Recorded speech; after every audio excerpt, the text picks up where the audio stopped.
अष्टांग योग का सबसे बड़ा महत्व आपके जीवन पर निर्भर करता है।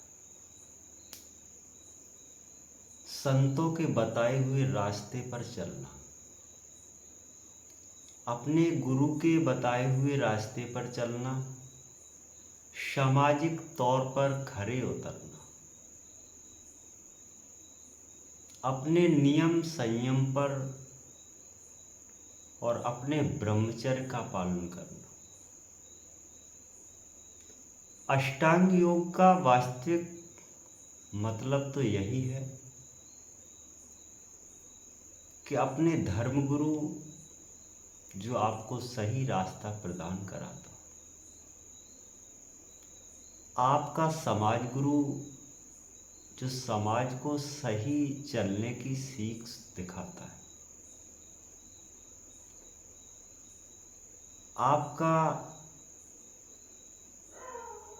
दायित्व बनता है कि हम वास्तविक अपने कर्म क्षेत्र पर खरे उतरें,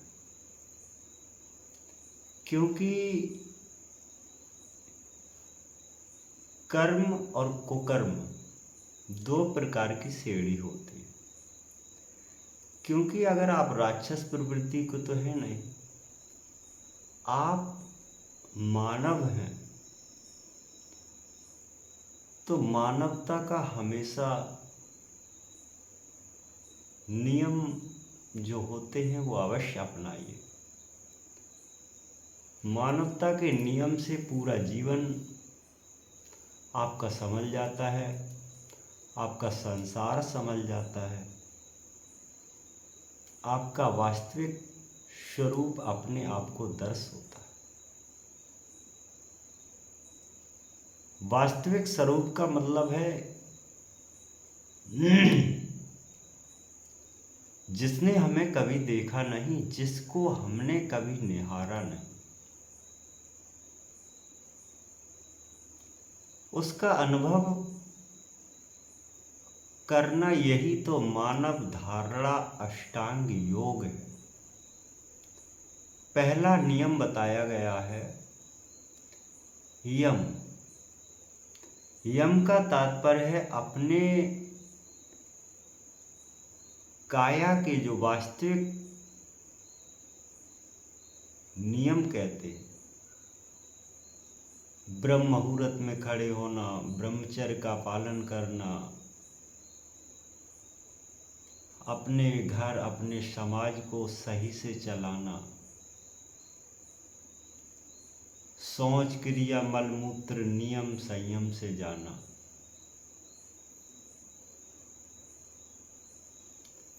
यही यम का तात्पर्य है। नियम का तात्पर्य है जो वास्तविकता अपना कर्म समय से करना, किसी प्रकार का कोई आलस ना हो, दिनचर्या को अच्छे से निभाना, आपकी वैदिक उपलब्धि कहलाती है कि आपने वास्तविक संसार में जो भी कार्य किया है बहुत अच्छे से किया।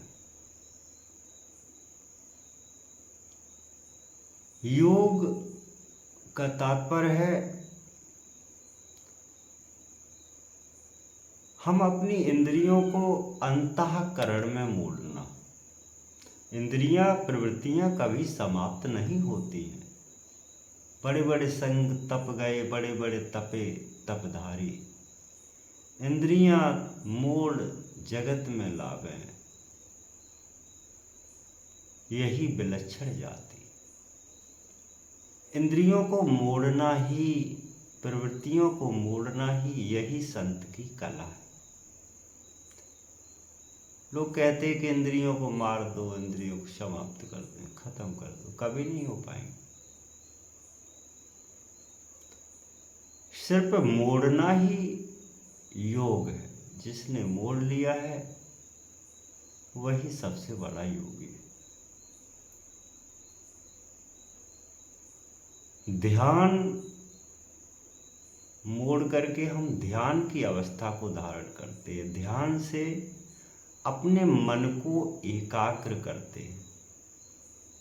जब मन एकाग्र होता है तो अपने बिंदु पर, अपने शिखर पर उस सहस्त्रार बाहु का याद करते हैं, उसको ध्यान अवस्था से जोड़ते हैं। वास्तविक ऊर्जा का महास्रोत केंद्र, वो आपको सद्बुद्धि, सत कल्याण, सत राह, सतवत्ता पर चलने का महा अवसर प्रदान कराता है।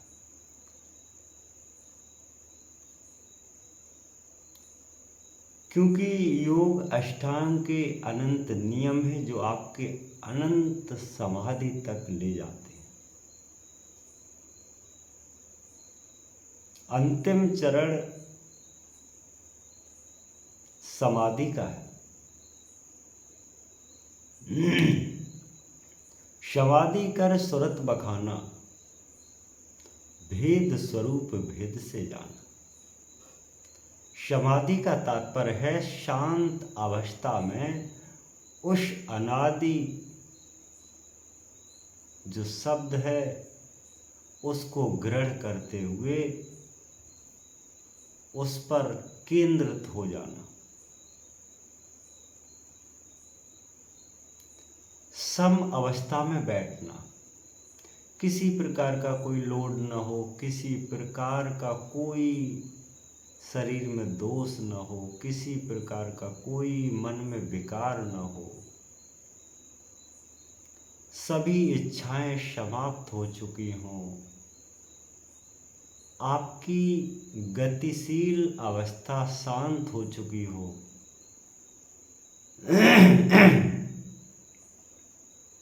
वही समाधि का योग बनता है। क्योंकि सीढ़ी दर सीढ़ी चढ़े सीढ़ी पावे सोई। जो लोग शुरू से अभ्यास करते हैं, शुरू से चलने का प्रयत्न करते हैं, वास्तविक लोग समाधि पर बैठते हैं। जिन्होंने अष्टांग योग को नहीं किया है वो समाधि नहीं कर पाएंगे। समाधि वही लोग करते हैं जो शुरू से अपने नियमों का, कर्तव्यों का पालन करते हुए सदा सदा के लिए सुरत समाधि पे चढ़ जाते। क्योंकि मन के विकार तो बाकी हैं, तुम समाधि पे बैठ गए। मन के कार्य अभी पूर्ण नहीं हुए हैं, आप समाधि पर बैठ गए। मन की विचलताएं अभी दूर नहीं हुई, आप समाधि पर बैठ गए। समाधि सुरत की होती है, सुरत समाधि चढ़ गया, शब्द सुरत चढ़ जाए। देख वही पावे जगत में, निराधार हो जाए। सुरत की समाधि चढ़ने से स्टार्टिंग आप कर देंगे, लेकिन आप उस अवस्था तक नहीं पहुंच पाएंगे जो वास्तविक आपको उसकी आवश्यकता है। क्योंकि आपके मन के विकार अभी बाकी, अभी मन की शांति नहीं हुई है। इसकी वजह से अष्टांग योग नियमों का अवश्य पालन करें, जिससे आपकी आत्मा संतुष्ट हो सके। और जिस समय भक्ति के यही नियम है, भक्ति का यही सार है कि जब तक कुछ बाकी रहेगा तब तक आपकी भक्ति पूर्ण नहीं होगी। भक्ति पूर्ण करने का मूल उद्देश्य सभी इच्छाओं को धीरे धीरे समाप्त हो जाना। क्योंकि जिस समय समाधि पर विराज होते हैं, बैठते हैं, तो उस समय अपने आप को शांत मन, मौन अवस्था, गतिमान, समाप्त, उसके स्वरूप को वास्तविक प्रकट होकर के देखना। क्योंकि जिसने अपने मन को साध लिया वही समाधि, जिसने अपने तन को रोक लिया वही समाधि, जिसने अपनी इच्छाओं को मोड़ दिया वही समाधि है। आप भी भक्ति अष्टांग योग से अगर जुड़े हैं, नियमों का पालन करते हैं, तो वास्तविक आप उस सत्ता तक अवश्य पहुँचेंगे। आप उस परम शक्ति को याद करते रहिए, नियमों का पालन करते रहिए, संतों की सेवा कीजिए, गुरुओं की सेवा कीजिए, समाज हित में अपना मन लगाइए, जिससे आपका अष्टांग योग सफल हो, आपका कल्याण अवश्य होगा। सत गुरुदेव।